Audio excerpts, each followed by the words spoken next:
सोसानीमा पढ्ने गर्थ्यौँ।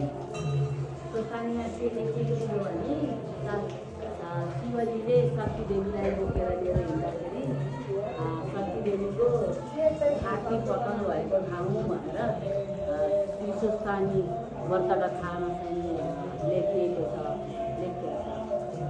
अनि त्यसो हुँदाखेरि यो चाहिँ हाम्रो स्याङ्जा जिल्लामा अवस्थित एकदम ठुलो तीर्थस्थल हो।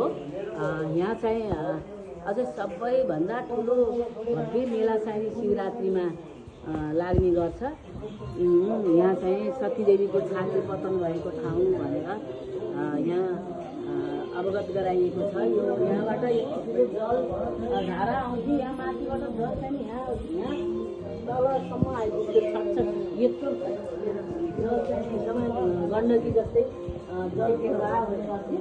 अहिले चाहिँ सुकिसिम भइसक्यो र अलिकति यहाँ चाहिँ त्यो समाजले गर्दाका दिन्थ्यो होला। यहाँ चाहिँ अलिकति गौमुखी धाराहरूबाट चाहिँ बन्द पनि गरिएको रहेछ। हामीहरू सरसना हुँदाखेरि यहाँ आउँदाखेरि किसिमको थियो। यहाँ यो धेरै राम्रो छाया क्षेत्र स्थल हो। यो हाम्रो स्याङ्जा जिल्लामा पर्छ। यहाँ चाहिँ धेरै राम्रो ठाउँ छ। भक्तजनहरू पनि यहाँ आउने गर्नुहुन्छ। शिवरात्रिमा चाहिँ धेरै ठुलो मेला लाग्छ र यहाँ बिहा व्रतबन्धहरू हरेक किसिमका चाहिने हुन्छन्। यहाँ ध्वनि पनि लागिरहेको छ। त्यस्तो किसिमको चाहिँ मन्दिर हो यो।